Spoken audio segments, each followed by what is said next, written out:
মাননীয় নেত্রী, আপনি আপনার মূল্যবান বক্তব্য শুরু করুন।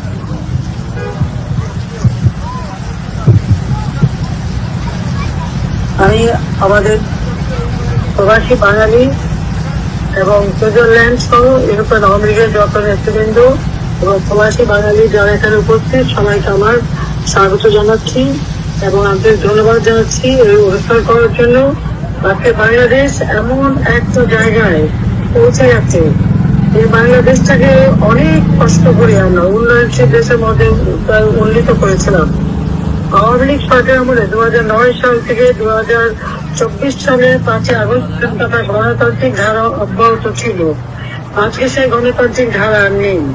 যিনি ক্ষমতায় বসে আছেন তার কোনো লিগাল ভ্যালু নেই, কোনো লিগাল স্ট্যান্ডার্ড নাই, তো জনগণের ম্যান্ডেট নিয়ে আসে নাই, সাংবিধানিক কোনো পদ নেই, সংবিধান লঙ্ঘন করে সম্পূর্ণ অবৈধভাবে সন্ত্রাসী, জঙ্গি, খুনি এদের উপর নির্ভর করে, এদেরকে ব্যবহার করে ছাত্র, শিক্ষক, আওয়ামী লীগ নেতাকর্মী, সংখ্যালঘু সম্প্রদায়, পুলিশ, আইনজীবী, সংস্কৃতি কর্মী, সাংবাদিক তাদেরকে হত্যা করে তাদের লাশের উপর পাড়া দিয়ে ডক্টর ইউনূস ক্ষমতা দখল করেছে। আর একবার ক্ষমতা যখন দখল করেছে সে নিজেরাই মনে করেছে যে সেই সর্বসর্বতা। নিজে ইন্টারিম গভর্নমেন্ট বলে, ইন্টারিম গভর্নমেন্টের দায়িত্ব হলো যে দ্রুত একটা নির্বাচন দিয়ে জনপ্রতিনিধিদের হাতে ক্ষমতা হস্তান্তর করা। কিন্তু তার ভাবে সবাই মনে হয় যে সে সেটা কখনোই করবে না, আর এটা সে করেও না, তার কারণ তার অভ্যাসটা এরকম। 1990 সালে 6,000 টাকা বেতনে গ্রামীণ ব্যাংকের এমডি পদের চাকরি নিয়ে সেই চাকরির সুবাদে এবং 1996 সালে আওয়ামী লীগ সরকার আসার পর আমার কাছ থেকে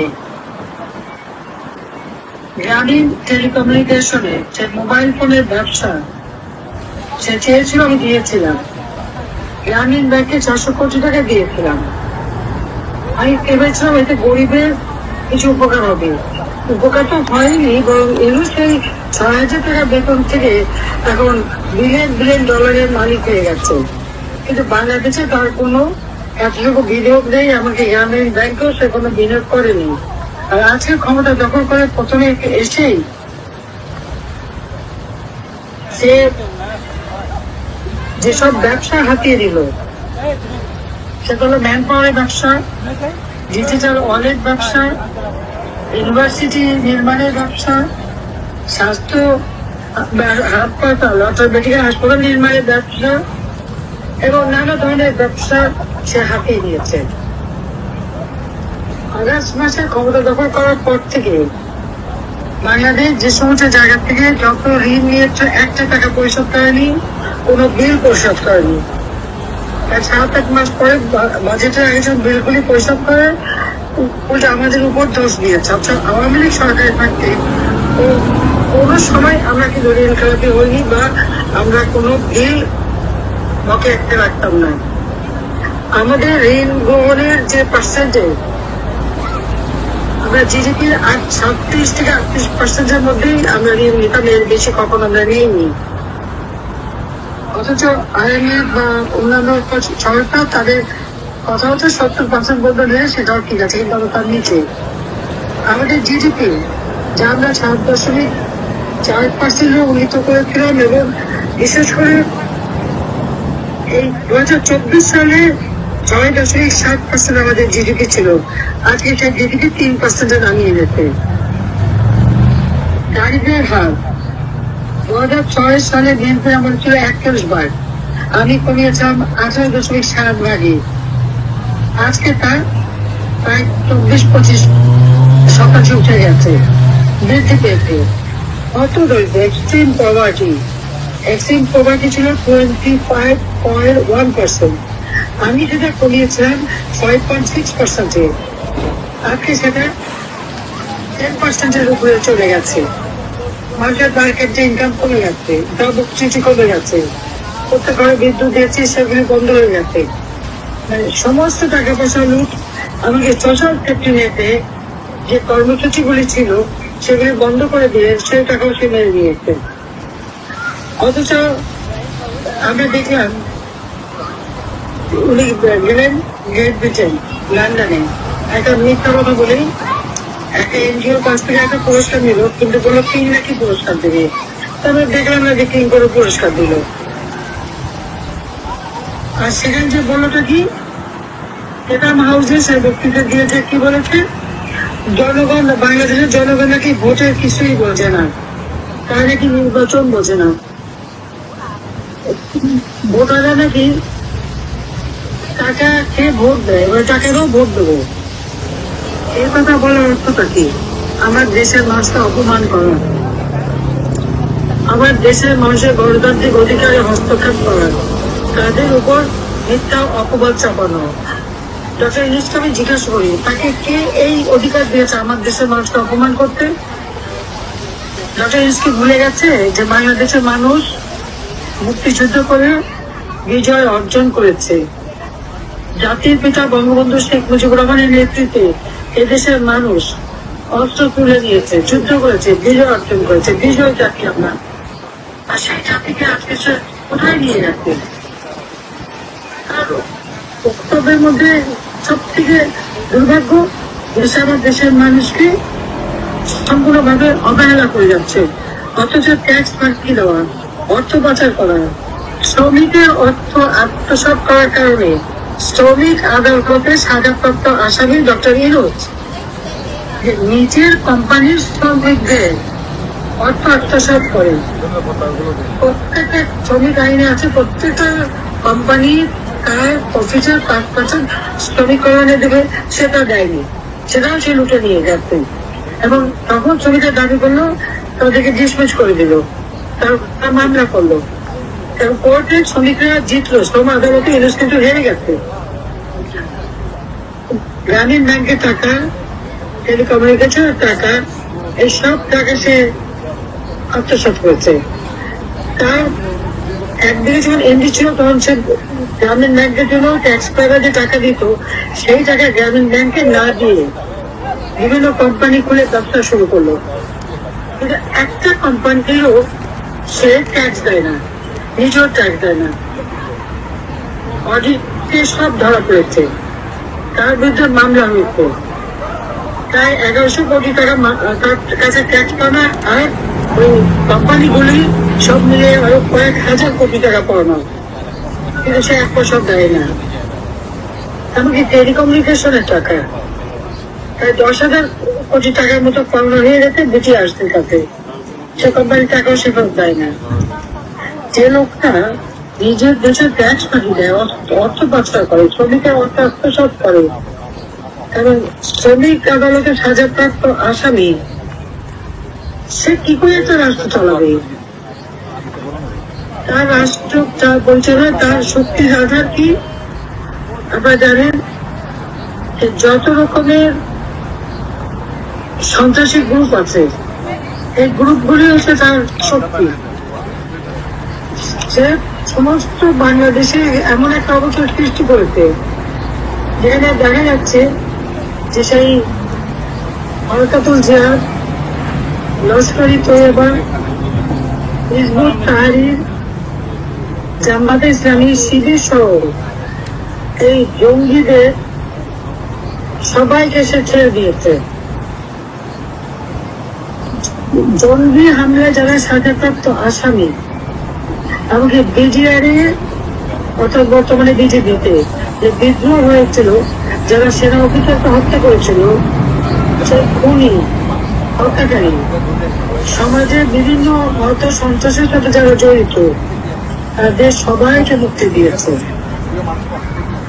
পুলিশের কাছে ধরা পড়ে 10 লাখ অস্ত্র চোরাকারবারি, এই 10 লাখ অস্ত্র চোরাকারবারি মামলায় আসামি, তাকেও ছেড়ে দিয়েছে। কাজে জেলখানা থেকে সমস্ত সন্ত্রাসী জঙ্গি যাদের নাম্বার সবই মুক্তি পেয়েছে, আর জেলখানা ভরে ফেলেছে আওয়ামী লীগের অগণিত নেতা কর্মীদের। 5 লক্ষ নেতা কর্মীর বিরুদ্ধে মামলা, প্রায় 10,000 নেতা কর্মীকে হত্যা করেছে, আহত করছে, তাদের পরিবার সহ আগুন দিয়ে পুড়িয়ে মেরেছে, নানাভাবে হয়রানি করছে। 1 কোটি স্থাপনা, মেট্রো রেল, এক্সপ্রেসওয়ে, বিটিভি ভবন, বিআরটিসি ভবন, সেতু ভবন, সড়ক ভবন, এমনকি আমাদের ঐতিহাসিক ভবন, দুর্যোগ মন্ত্রণালয় ভবন, সবকিছু আগুন দিয়ে জ্বালিয়েছে। জাপান থেকে কিনে আনলাম কয় মাস হলো, সেগুলো করে দিয়েছে। সবচেয়ে দুঃখজনক, বঙ্গবন্ধু স্মৃতি জাদুঘর আগুন তো পোড়ালো, আর এরপরে বুলডোজার দিয়ে ভাঙলো। এবার সেখানে সেই ইসলামিক কোন দলের পতাকা উড়ালো। বাংলাদেশ অসাম্প্রদায়িক চেতনার দেশ, আর ইউনুস ক্ষমতায় সংখ্যালঘুদের উপর চরম অত্যাচার করেছে। চিন্ময় প্রভুর জামিন দাবি করেছিল এক উকিল, তাকে সেই লয়ারকে পিছিয়ে হত্যা করেছে, মাথা ফুটিয়ে পেয়েছে। এটা কোন ধরনের কথা? সরকার আমলে হিন্দু, বৌদ্ধ, খ্রিস্টান সবাই যা যার অধিকার ভোগ করেছে, আর ইউনুস ক্ষমতা এসে এমনকি মাজার শরীফ ভাঙা, মসজিদ ভাঙা, দরগা শরীফ ভাঙা, মন্দির পুড়িয়ে দেওয়া, 11টা গির্জা ভেঙে ফেলা, বৌদ্ধদের মঠ পুড়িয়ে দেওয়া, ভাঙা, সংখ্যালঘুদের বাড়ি বাড়ি হামলা করা, আর আওয়ামী লীগের নেতা কর্মীদের উপর তো অকথ্য অত্যাচার, নির্যাতন। আজকে নারীদের কোনো অধিকার নাই, শিশু ধর্ষণ, নারী ধর্ষণ প্রতিনিয়ত হচ্ছে, কোন সংবাদ কেউ দিতে পারবে না। সমস্ত সংবাদপত্র এবং মিডিয়া সব তার নিয়ন্ত্রণে। তার অগাধ সম্পদের মালিক, এই টাকা দিয়ে দিয়ে তার বিরুদ্ধে কোথাও কিছু উঠলে সেটা সে যেভাবে হোক তারপর চেষ্টা করে ফেলে, আর আমাদের বিরুদ্ধে অপবাদ দেয়। বাংলাদেশের ইতিহাসে 2009 সাল থেকে 24 সাল পর্যন্ত ধারাবাহিক গণতন্ত্র ছিল। হিন্দু, বৌদ্ধ, খ্রিস্টান প্রত্যেক ধর্মের মানুষ নিরাপদে ধর্ম পালন করেছে, ব্যবসা বাণিজ্য করেছে, ব্যবসায়ীরা নিরাপদে ব্যবসা করেছে। প্রত্যেকটা শিক্ষা প্রতিষ্ঠানে ছেলে মেয়েরা লেখাপড়া করেছে। গ্রাম পর্যায় পর্যন্ত মানুষের অর্থসামাজিক উন্নতি আমরা করেছি। আজকে সব ধ্বংসের দিকে নিয়ে গেছে, সব তার নিয়ন্ত্রণে। তার অগাধ সম্পদের মালিক, এই টাকা দিয়ে দিয়ে তার বিরুদ্ধে কোথাও কিছু উঠলে সেটা সে যেভাবে হোক তারপর চেষ্টা করে ফেলে, আর আমাদের বিরুদ্ধে অপবাদ দেয়। বাংলাদেশের ইতিহাসে 2009 সাল থেকে 24 সাল পর্যন্ত ধারাবাহিক গণতন্ত্র ছিল। হিন্দু, বৌদ্ধ, খ্রিস্টান প্রত্যেক ধর্মের মানুষ নিরাপদে ধর্ম পালন করেছে, ব্যবসা বাণিজ্য করেছে, ব্যবসায়ীরা নিরাপদে ব্যবসা করেছে। প্রত্যেকটা শিক্ষা প্রতিষ্ঠানে ছেলে মেয়েরা লেখাপড়া করেছে। গ্রাম পর্যায় পর্যন্ত মানুষের অর্থসামাজিক উন্নতি আমরা করেছি। আজকে সব ধ্বংসের দিকে নিয়ে গেছে। চরমভাবে মানবাধিকার প্রতিনিয়ত লঙ্ঘিত হচ্ছে। যে কোনো সময় মব জাস্টিসের নামে তার এই সন্ত্রাসী জঙ্গিরা, ওই সমন্বয়করা, যার তার বাড়িতে ঢুকতে পারে, কুপিয়ে হত্যা করতে পারে, মারতে পারে, নানা রকমের নির্যাতন চালিয়ে যাচ্ছে। আর এদিকে আওয়ামী লীগের কার্যক্রম ব্যান করে। 1948 সালে আওয়ামী লীগের প্রতিষ্ঠা। বাংলাদেশের জনগণের যা কিছু প্রাপ্তি আওয়ামী লীগ দ্বারা, স্বাধীনতা, একটি রাষ্ট্র, জাতি হিসেবে আত্মস্বীকৃতি, সবই তো আওয়ামী লীগ দিয়েছে। জাতিটা বঙ্গবন্ধু শেখ মুজিব দিয়েছেন। আজকে ইতিহাস থেকে বঙ্গবন্ধু মুজিবের নাম মুছে ফেলা, মুক্তিযুদ্ধের চেতনা মুছে ফেলা, মুক্তিযুদ্ধের জাদুঘর এবং মুক্তিযুদ্ধের অপমান সে করে যাচ্ছে। আওয়ামী লীগ কোনো ভেসে আসা দল না। আওয়ামী লীগ কোনো অবৈধভাবে ক্ষমতা দখলকারী পকেট থেকে তৈরি হওয়ার দল না। বাংলার জনগণের শোষিত বঞ্চিত মানুষ তাদের ক্ষুধা, দারিদ্র মুক্ত উন্নত জীবন দেওয়ার জন্য আওয়ামী লীগ 1949 সালে প্রতিষ্ঠিত হয়েছে। কাজে এই আওয়ামী লীগকে ব্যান করে দেওয়া মানে, যে আওয়ামী লীগ 2008 সালের নির্বাচনে 59 সিটে 230টা সিটে জয়লাভ করে, উপনির্বাচনে আরো 3টা, 48% ভোট পায়, আর বাকি 41টা সিট আমরা শরীফদের দিয়েছিলাম, যেখানে কোনো প্রার্থী দেই নাই।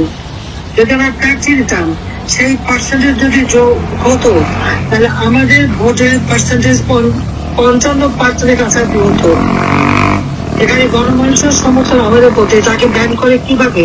একটা অবৈধ সরকার, এই ইউনূসের সে মানবাধিকার লঙ্ঘনকারী জঙ্গিদের নেতা, এদের হাত থেকে দেশকে মুক্ত করতে হবে। সেই জন্য যারা গণতন্ত্রে বিশ্বাস করে, যারা সেকুলারিজম, অসাম্প্রদায়িক চেতনায় বিশ্বাস করে, মানবাধিকারে বিশ্বাস করে, ন্যায় বিচারে বিশ্বাস করে, আমরা তাদের সহযোগিতা চাই। এই মব জাস্টিসের নামে অস্ত্রধারী দিয়ে চিফ জাস্টিস সহ জজদেরকে পদত্যাগে বাধ্য করেছে, নির্বাচন কমিশনকে পদত্যাগ করিতে, মানবাধিকার কমিশন ভেঙে দিয়েছে, সব জায়গায় অস্ত্রধারী দিয়ে এই ঘটনা ঘটিয়ে সব জায়গায় জামাত বিএনপির লোক বসানো এবং সব দলীয়করণ করা। ন্যায় বিচার নাই, আইনের শাসন নাই। মানুষ কুপিয়ে প্রকাশ্যে হত্যা করে যাবে, ধরা যাবে না, বিচার করা যাবে না।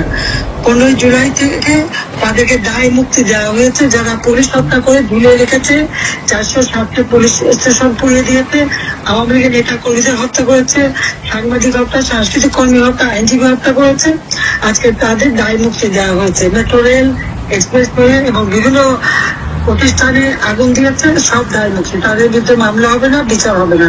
আর সব মামলা দিয়েছে আওয়ামী লীগের নামে মিথ্যা। আওয়ামী লীগের লোক মারা গেছে, আওয়ামী লীগের নামে মিথ্যা। আওয়ামী লীগ, ছাত্রলীগ, আমাদের যুবলীগ সবার বিরুদ্ধে মামলা। চরম ভাবে নারীদের উপর আক্রমণ হচ্ছে। মাইক দিয়ে বলে দেয় নারীরা বাজারে যেতে পারবে না। সন্ধ্যার পরে কোনো নারী ঘরের থেকে বের হয় না। এমন একটা ভীতিকর অবস্থা বাংলাদেশে।